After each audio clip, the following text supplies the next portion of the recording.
During that time of uncertainty in terms of costs, how did you approach that? Well, so at that point, we did the beta test. We satisfied ourselves that it worked. And then we had this enormous peak at the time of international interest and uptake.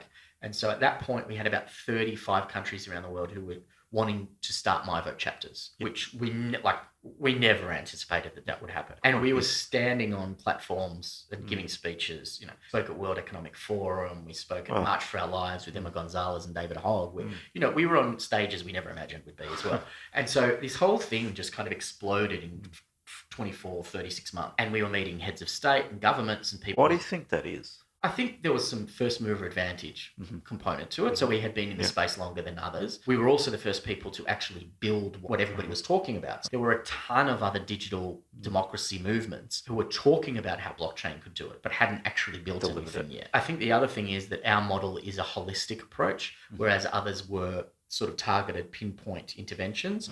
And for governments, the one thing they did realize is that targeted pinpoint piece would only, as a government investment, would only take them so far. But the holistic approach is the thing that could actually make the difference and solve the problem, or at least go a way of solving the problem. And so as all of that was happening, and in fact, specifically, it was really post World Economic Forum, we were approached by a number of corporations who were saying, listen, great product, we couldn't care less about politics, but the fact that you can do anonymous voting on multiple areas is really interesting for us as a business. We'd like to use it as a consumer marketing polling piece, or we'd like, we had a very large accounting firm around the world come to us out of Spain and say, we want to use it for all of our multinational corporations to do shareholder votes.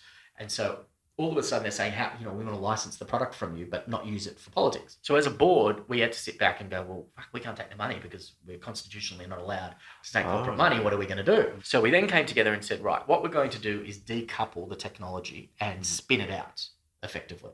Okay, and that was the born of Horizon State? This was how Horizon State was created. Understand. So this was, from an integrity and values perspective, the best decision we ever made. Yes. And from a commercial perspective, the worst decision I've ever made in 25 plus years of business.